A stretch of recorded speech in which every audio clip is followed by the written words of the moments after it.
មើលអីខ្ញុំមិនខ្ញុំមើលគូ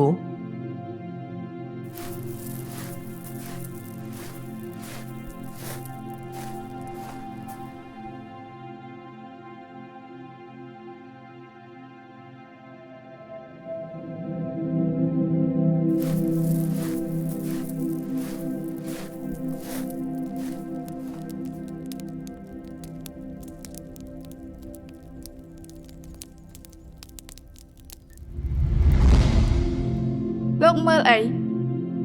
ខ្ញុំមើលគូ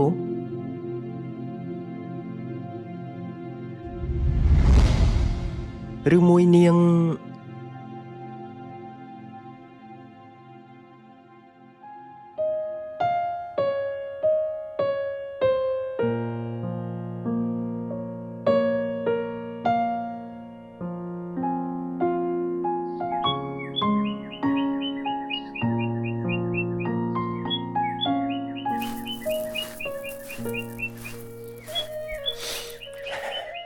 នាង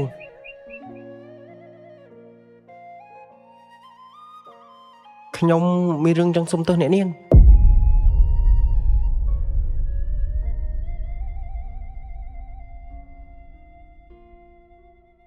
ថាម៉េចលោកចង់សុំទោសខ្ញុំរឿងអីគឺរឿងពីម្សិលមិញដែលខ្ញុំនិយាយខុសខ្ញុំមិនបានចង់ថាអ្នកនាងទេខ្ញុំចង់មានន័យថាគឺខ្ញុំមកពេលគោហ្នឹង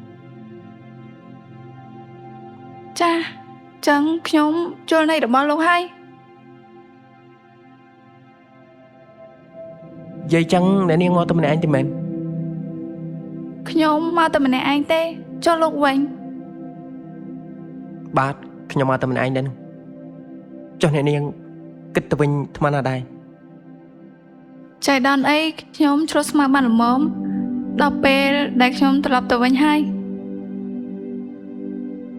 ចឹងចាំខ្ញុំជួយកាន់ធីតាតែចាំមួយផ្លែតខ្ញុំទៅយកគោសិន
ចាក់អេអូនចាំបងอยู่ไหน